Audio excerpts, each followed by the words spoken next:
میں نے ٹریننگ کے دوران گردن کی نسیں دبا کر دشمن کو ہلاک کرنے کا فن سیکھا تھا۔ یہ نسیں اس قدر چھوٹی اور دکھائی نہ دینے والی ہوتی ہیں کہ اکثر ڈھونڈنے سے بھی نہیں ملتی۔ آپ دشمن کو یہ تو کہہ نہیں سکتے کہ مجھے آرام سے اپنی گردن کی یہ نسیں تلاش کرنے دو تاکہ میں تمہیں ختم کر سکوں۔ الزبتھ کے حسن اور جوانی کی تعریف کر کے میں پہلے ہی عورت کی ازلی کمزوری کی تاروں کو چھیڑ چکا تھا۔ وہ بے اختیار مجھ سے لپٹ گئی۔ بیک وقت دو باتیں بلکہ تین باتیں ہوئیں۔ اس کی گردن کی مخصوص رگوں پر میرا ہاتھ پہنچا اور مجھ سے لپٹنے کے باعث اسے میرے جیکٹ کی جیب میں موجود پسٹل کا احساس ہوا۔ مجھے پرے دھکیلنے کی کوشش میں ناکام ہو کر اس نے میرے گھٹنوں پر زور سے کک جمائی۔ کک لگنے سے مجھے درد تو اتنا زیادہ ہوا کہ عام حالت میں درد کی شدت سے دوہرا ہو جاتا، لیکن وقت اتنا نازک تھا کہ میں نے اپنے جسم کی ساری طاقت درد پر قابو پانے اور الزبتھ کی گردن دبانے میں لگائے رکھی۔ الزبتھ کراٹے کے فن سے بھی خاصی واقف تھی۔ اس نے خود کو میری گرفت سے چھڑانے کے لیے کئی داؤ پیچ آزمائے۔ میں نے اسے پلنگ پر گرا رکھا تھا اور اپنے جسم کا سارا بوجھ اس پر ڈال کر اس کی گردن کی نسیں دبا رہا تھا۔ اپنے بچاؤ کی آخری حربے کے طور پر اس نے اپنی انگلیاں میری آنکھوں میں گھسیڑنی چاہی تو میں نے اپنا چہرہ اس کے چہرے کے بالکل قریب بستر میں ایسے چھپا لیا جہاں اس کی انگلیوں سے میری آنکھیں محفوظ رہیں۔ پھر بھی اس نے کئی جگہ میرا چہرہ نوچ ڈالا۔ اس کی قوت مدافعت بتدریج کم ہوتی جا رہی تھی، حتیٰ کہ اس کے ہاتھ پاؤں بالکل ڈھیلے پڑ گئے اور اب پلنگ پر اس کا بے جان جسم پڑا تھا۔ اس کی موت کو یقینی بنانے کے لیے میں نے اپنے پسٹل کے دستے سے اس کی کنپٹی پر چند زوردار چوٹیں لگائیں۔ الزبتھ کے مرنے سے میرا مسئلہ حل نہیں ہوا تھا، البتہ مجھے اپنا آئینہ لایا عمل طے کرنے کے لیے چند گھنٹوں کی مہلت ضرور مل گئی تھی۔ میں نے سارے معاملے کا عمیق نظروں سے جائزہ لیا۔ نمبر 1، میرے تمام ساتھی مختلف جھونپڑوں میں شراب کے نشے میں بے سدھ اور زنجیروں سے جکڑے پڑے ہیں، اور ہر ایک کے ہمراہ دو مورنگ عورتیں ہیں۔ زنجیروں میں اگر قفل لگے ہیں تو ان کی چابیاں بھی انہی عورتوں کے پاس ہوں گی۔ یہ عورتیں غیر مسلح ہیں، لیکن ان کے قبضے میں میرے ساتھیوں کے ہتھیار بھی ہوں گے جنہیں شاید یہ استعمال کرنا نہ جانتی ہوں۔ نمبر 2، ہمارے بڑے ہتھیار اور میری اور میرے ساتھیوں کی کل رقم ان کے پاس ہے۔ یہاں مجھے اچانک خیال آیا کہ پاسپورٹ پر میرا نام صرف الزبتھ ہی پڑھ سکتی تھی، اس لیے پاسپورٹ، روپیہ اور بڑے ہتھیار یقیناً سردار کے جھونپڑے میں ہی کہیں پوشیدہ رکھے گئے ہوں گے۔ میں نے جھونپڑے کے اندر کا سرسری جائزہ لیا تو اندر داخلے کے مرکزی دروازے کے علاوہ عقب میں دو دروازے اور دکھائی دیے۔ میں نے وقت ضائع کیے بغیر جھونپڑے کی تلاشی لینی شروع کر دی تو جلد ہی لکڑی کے ایک بڑے صندوق میں سے، جس پر گھاس پھوس بچھا کر ایک چھوٹے بیڈ کی صورت دی گئی تھی، ہمارے سارے ہتھیار، خطوط اور روپے پیسے مل گئے۔ میرے ساتھیوں کے سائیڈ آرم بھی اس صندوق میں تھے۔ مجھے کوئی ایسی تدبیر اختیار کرنی چاہیے تھی کہ جب تک میرے سارے ساتھیوں کے ہوش و حواس بحال نہ ہو جائیں، قبیلے میں کسی کو بھی علم نہ ہونے پائے کہ ان کی سردار ہلاک ہو چکی ہے۔ مجھے سردار کے معمول کا تو علم نہ تھا، لیکن یہ یقین ضرور تھا کہ رات گئے تک اتنی شراب پینے والی صبح خیز نہ ہوگی۔ اپنے ساتھیوں کے متعلق بھی یہی میرا خیال تھا کہ صبح 9-10 بجے سے قبل وہ نارمل حالت میں نہ آ سکیں گے۔ نمبر 4، سردار کے جھونپڑے سے میرے باہر جاتے ہی ان کی خادمائیں اندر جائیں گی اور اپنی سردار کو مرا ہوا پا کر اس سے پہلے کہ میں چند قدم بھی چل سکوں، مجھے حراست میں لے کر ختم کر دیا جائے گا۔ اگر میں نے خادماؤں کو اسلحے سے ختم کر دیا تو فائروں کی آواز سن کر سارے مورنگ اکٹھے ہو جائیں گے، اور اگر میں انہیں ہلاک بھی کر دوں تو عین ممکن ہے کہ جھونپڑوں میں میرے ساتھیوں کو ان کے ہمراہ عورتیں ہلاک کر دیں۔ میں وہیں سر پکڑ کر بیٹھ گیا اور ان حقائق کی روشنی میں کوئی راستہ ڈھونڈنے لگا۔ میں سوچ رہا تھا کہ اگر میں الزبتھ کی بات مان لیتا تو سردار کے شوہر کی حیثیت سے میری بھی ایسی شناخت ضرور ہوتی جو مجھے قبیلے کے دوسرے لوگوں سے ممتاز کرتی۔ اسی سوچ کے ساتھ ہی مجھے خیال آیا کہ سردار کی بھی ضرور کوئی نمایاں شناخت ہوگی۔ یہی شناخت ڈھونڈنے کے لیے میں الزبتھ کی لاش کے پاس گیا۔ اس کے گلے میں جواہرات کی تو 10 مالائیں اور سر پر تاج تھا۔ ان مالاؤں میں صرف ایک مالا ایسی تھی جس میں تکونی شکل کا صرف ایک بڑا بے عیب یاقوت تھا۔ میرے خیال کے مطابق صرف یہ یاقوت ہی سردار کی پہچان تھی۔ میں نے الزبتھ کی گردن سے وہ مالا اور سر سے تاج اتار لیا۔ صندوق میں سے تمام ڈالر اور دوسری نقدی کے علاوہ ایک سب مشین گن کے علاوہ اپنے ساتھیوں کے 3 پسٹل اور ایک رائفل بھی نکال لی۔ یہ کام کرنے کے بعد میں نے الزبتھ کے بے جان جسم کو سہارا دے کر بٹھایا اور اپنا سائلنسر والا پسٹل نکال کر کک کیا اور داخلے کے دروازے کے پردوں کی اوٹ میں کھڑے ہو کر 2 مرتبہ تالی بجائی۔ بھالے بردار 2 مرنگ عورتیں جھونپڑے میں داخل ہو کر الزبتھ کی طرف گئیں۔ اسی وقت میں نے دونوں عورتوں کے سروں کا نشانہ لے کر 2 فائر کیے اور وہ بغیر آواز نکالے دھڑام سے گر گئیں۔ چند لمحوں بعد میں نے دوبارہ تالی بجائی۔ 2 اور مورنگ عورتیں بھالے تھامے اندر داخل ہوئیں اور میں نے ان کا بھی وہی حشر کیا۔ ان چاروں سے فارغ ہو کر میں نے پردے کی اوٹ سے باہر دیکھا۔ ہر سو ایک خاموشی طاری تھی، یعنی ابھی صبح ہونے میں دیر تھی۔ میں نے الزبتھ کے جسم کو فرش پر لڑکا دیا اور خود اس کی جگہ لیٹ گیا۔ اب مجھے فوری فیصلہ کرنا تھا کہ صبح کا انتظار کروں اور پھر ساتھیوں کے جھونپڑوں کو تلاش کروں یا ابھی سے انہیں تلاش کرنا شروع کر دوں۔ ساتھیوں کی تلاش میں صبح جانے کا اگر ایک فائدہ تھا کہ وہ ہوش میں آ چکے ہوں گے، تو ایک قباحت بھی تھی کہ یہاں موجود تمام مورنگوں سے مقابلہ کرنا پڑے گا۔ گولیاں تو دشمنوں کو دیکھ کر چلائی جا سکتی تھیں، لیکن چھپے ہوئے مورنگوں کے تیر اور اچھال کر میری طرف پھینکے گئے بھالے مجھے بڑی آسانی سے ختم کر سکتے تھے۔ رات کے اندھیرے میں ساتھیوں کی تلاش میں جانے کا فائدہ یہ تھا کہ کسی کی نظروں میں آئے بغیر میں جھونپڑوں تک جا کر، اور اگر وہاں ساتھی نہ بھی ہو تو مورنگوں کو یرغمال بنا کر ساتھیوں تک پہنچ سکتا تھا۔ اس میں دشواری یہ تھی کہ شراب کے نشے میں بے سدھ ساتھی میرا ساتھ دینا تو ایک طرف رہا، اپنا تحفظ کرنے کے بھی قابل نہ تھے۔ مجھے فوری طور پر فیصلہ کرنا تھا۔ ناؤ اور نیور، ابھی یا کبھی نہیں کی مثال کو پیش نظر رکھتے ہوئے میں نے ابھی جانے کا فیصلہ کیا۔ مورنگوں کو اپنے متعلق کچھ دیر کے لیے غلط فہمی کا شکار رکھنے اور ٹائم گین کرنے کے لیے میں نے اپنا تمام لباس اتار کر الزبتھ کی ساری مالائیں اور تاج پہن لیا اور سردار کے سفر کے دوران پہننے والے گھاس اور پتوں کا کمر بند بھی باندھ لیا۔ چاروں پسٹل بھی میں نے ہولسٹروں کے ساتھ اپنی کمر کے گرد اور ساری نقدی بھی اپنی بنیان میں رکھ کر بنیان کو کمر کے گرد باندھ لیا۔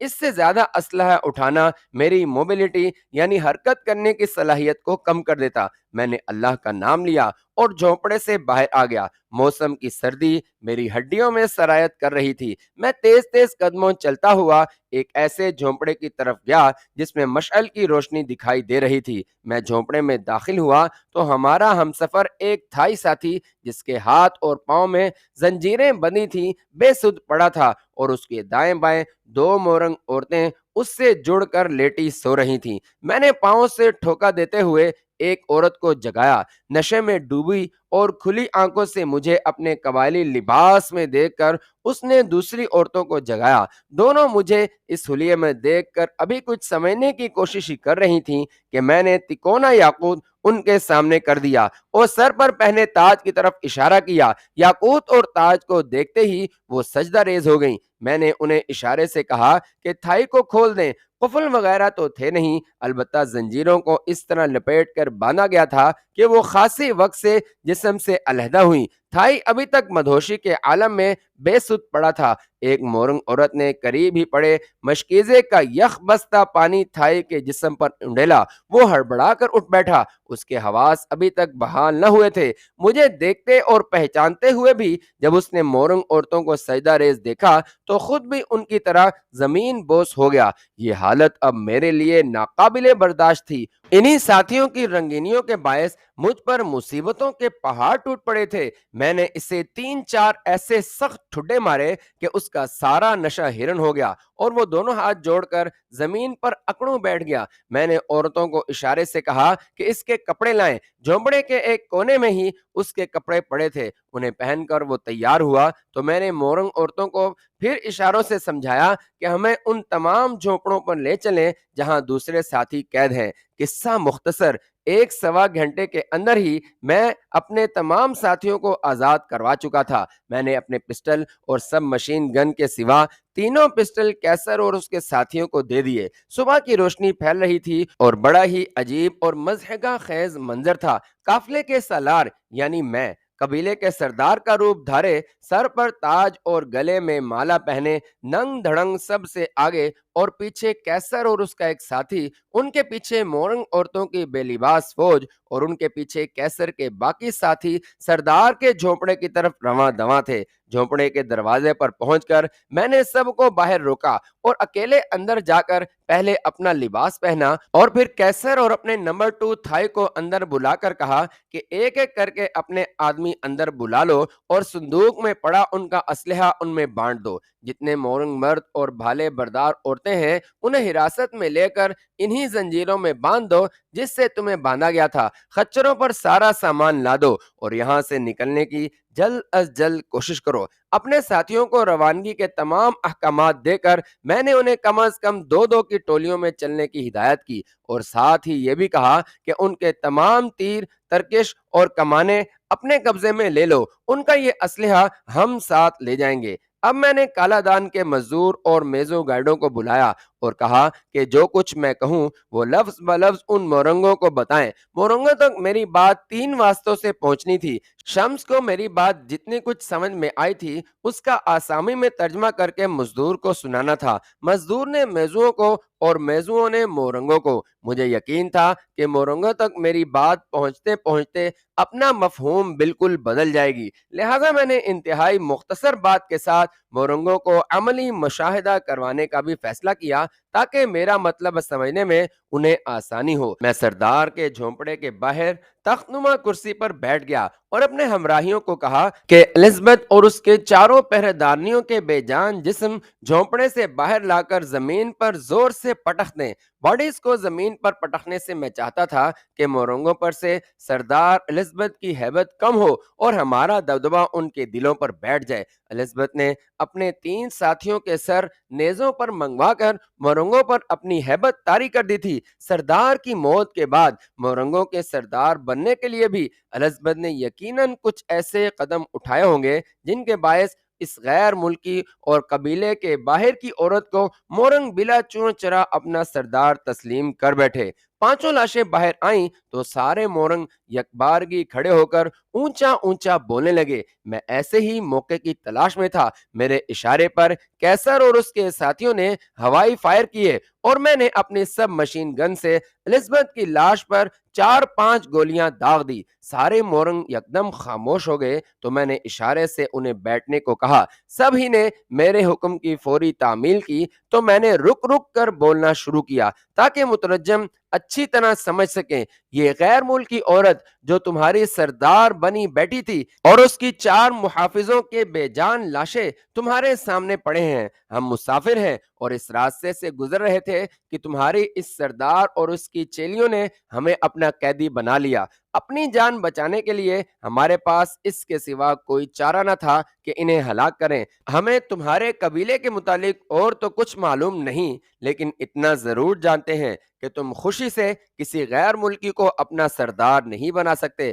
اب ہم یہاں سے آگے روانہ ہونے والے ہیں اور تمہیں صرف یہی بتانے کے لیے یہاں اکٹھا کیا گیا ہے کہ ہمیں خاموشی اور امن سے یہاں جانے دو۔ اگر ہمارا راستہ روکا گیا یا کوئی اور نقصان پہنچانے کی کوشش کی گئی تو یہ یاد رکھنا کہ اگر ہمارے کسی خچر کو بھی جسمانی نقصان پہنچا تو تم سب کی لاشیں یہاں پڑی ہوں گی جنہیں جلانے والا بھی کوئی نہ ہوگا۔ ہم حفاظتی نقطہ نظر سے 6 مورنگ مردوں کو اپنے ساتھ لے جائیں گے اور مگ قبیلے میں پہنچ کر انہیں واپس بھیج دیں گے۔ میری بات ختم ہوئی تو 2 ادھیڑ عمر مورنگ کھڑے ہو گئے۔ انہوں نے ہاتھوں میں بھالے پکڑے ہوئے تھے۔ میرے ساتھیوں نے انہیں فوری اپنے اسلحے کی زد میں لے لیا۔ وہ مورنگ آگے بڑھے اور الزبتھ کی بے جان جسم پر اپنے بھالوں سے اتنے وار کیے کہ اس کا جسم چھلنی ہو گیا۔ یہ الزبتھ سے ان کی شدید نفرت کا اظہار تھا۔ ان مورنگوں کی تقلید میں دوسرے تمام مورنگ مردوں نے الزبتھ اور اس کے چاروں محافظوں کی لاشوں پر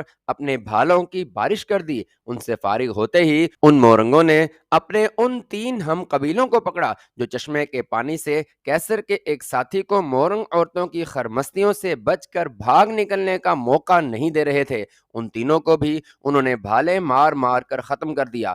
اب ایک ادھیڑ مورنگ نے کھڑے ہو کر بولنا شروع کیا۔ مترجموں کے ذریعے جو کچھ مجھ تک پہنچا وہ یہ تھا: اس غیر ملکی عورت اور اس کے محافظوں کو ختم کر کے آپ نے ہم پر ایسا احسان کیا ہے جسے ہم کبھی نہیں بھول پائیں گے۔ سردار کی بیوی بننے کے بعد اس نے چالاکی سے ہمارے چند مرد اور عورتوں کو اپنے جال میں پھنسا لیا۔ ناگاؤں سے لڑائی میں ہمارے بہت سارے مرد مارے گئے اور سردار معمولی زخمی ہوا۔ اس عورت نے موقع غنیمت جانتے ہوئے ہمارے سردار کو، جس کی صرف ایک ٹانگ پر زخم آیا تھا، سر پر کوئی وزنی چیز مار کر ہلاک کر دیا۔ اگر سردار کی کوئی اولاد نہ ہو تو پھر نئے سردار کے لیے چناؤ ہوتا ہے۔ چناؤ والے روز جب قبیلے کے تمام افراد یہاں جمع تھے، اس عورت نے کہا کہ قبیلے کو طاقت کی ضرورت ہوتی ہے اور میں طاقتور ہوں۔ تم میں سے جو چاہے مجھ سے مقابلہ کرے اور مجھے زیر کرنے کی کوشش کرے۔ یکے بعد دیگرے ہمارے کئی جوان اس کے مقابلے پر اترے، لیکن چند لمحوں میں ہی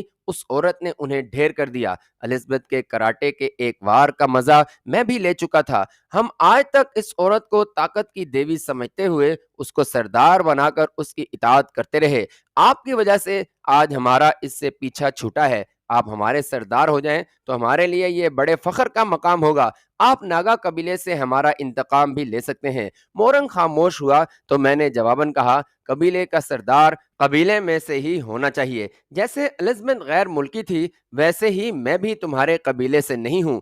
علاوہ ازیں ہم لوگوں کو ایک مہم درپیش ہے، اس لیے میں تمہاری اس پیشکش کو قبول نہیں کر سکتا۔ یہ کہتے ہوئے میں نے تاج اور تکونی یاقوت والی مالا کے ساتھ ساری مالائیں اس مورنگ کے حوالے کرنے چاہیں تو وہ بولا: اس صورت میں آپ انہیں فی الحال اپنے پاس رکھیں۔ جب تک سردار کی یہ نشانیاں آپ کے پاس ہوں گی ہم سب پر آپ کی اطاعت فرض ہوگی۔ ہمارے جن 6 آدمیوں کو آپ اپنے ساتھ لے جانا چاہتے ہیں ان میں مجھے بھی شامل کر لیں اور مگ قبیلے میں پہنچ کر یہ ہمیں مگ سردار کے سامنے لوٹا دیں۔ مگ قبیلہ ہمارا دوست ہے اور اس کا سردار یقینی طور پر ہمارے لیے صحیح سردار کا فیصلہ کرے گا۔ مزید 1 گھنٹے کے اندر ہمارا قافلہ مگ قبیلے کی طرف روانہ ہو گیا۔ میں نے دونوں میزوں کو $60 دے کر واپس رخصت کر دیا کیونکہ یہ 6 مورنگ اب ہمارے گائیڈ تھے۔ سارے تھائی اور کیسر کے ساتھی، خصوصاً کیسر اور میرا نمبر 2 مجھ سے آنکھیں ملانے سے کترا رہے تھے۔ ابھی ہم 100 قدم بھی نہ چلے ہوں گے کہ کیسر اور اس کے ساتھیوں نے یکبارگی مجھے گھیر لیا اور لگے مجھ سے معافیاں مانگنے۔ کیسر بولا: بھائی جان، کوئی جواز نہیں، کوئی وجہ نہیں جسے ہم اپنی اتنی بڑی غلطی کے متعلق بیان کر سکیں۔ آپ ہمارے لیے جو سزا بھی تجویز کریں ہم اسے بخوشی تسلیم کریں گے۔ آپ صرف اشارہ کر دیں، ہم اپنے اسلحے سے خود کو ختم کرنے کے لیے بھی تیار ہیں۔ ہم اپنے گناہ کا کفارہ اپنی جان دے کر بھی ادا کرنے کو تیار ہیں۔ اللہ پاک ہمیں معاف کرے۔ واقعی ان سب کی آنکھیں آنسوؤں سے لبریز تھیں اور وہ فی الحقیقت نہ صرف بے حد شرمندہ تھے بلکہ ان کی حالت ایسی ہو رہی تھی کہ ان کا خود کو مار دینا قطعاً بعید نہ تھا۔ میں نے ان سب کو گلے لگایا اور کہا: میں نے تمہیں معاف کیا، اللہ تمہیں معاف کرے۔ شیطان آدم کے آغاز سے انسان کو بہکانے پر لگا ہوا ہے اور اپنے مقاصد میں اکثر و بیشتر کامیاب بھی ہوتا ہے۔ اللہ پاک غفور و رحیم ہے، معاف کرنے والا ہے اور اپنے گنہگار بندوں پر بھی اپنی رحمتیں نازل کرتا ہے، بشرطے کہ بندہ توبہ کے ساتھ اس کی طرف رجوع کرے۔ ممکن ہے کہ تمہاری جگہ کوئی پارسا بھی ہوتا تو بہک جاتا۔ میرے دل میں تمہارے خلاف کوئی غصہ یا کدورت نہیں ہے۔ تم پہلے بھی میرے مخلص ساتھی اور دوست تھے اور اب بھی ہو۔ تھائیوں نے بھی نمبر 2 کے ذریعے اپنی ندامت کا اظہار کیا۔ مزدور اور خچروں والے بھی آنکھیں جھکائے کھڑے تھے، ان کے چہروں پر بھی شرمندگی نمایاں تھی۔ صرف شمس اور حمید تھے جو اپنی عمروں کے فرق کے باوجود کھلکھلا کر ہنس رہے تھے۔ شمس لنگڑاتا ہوا میرے پاس آیا اور بولا: آپ مجھے اس قبیلے کا سردار بنوا دیجئے، میں ساری مالائیں آپ کی نظر کر دوں گا۔ جتنی بڑی مصیبت اور مشکل میں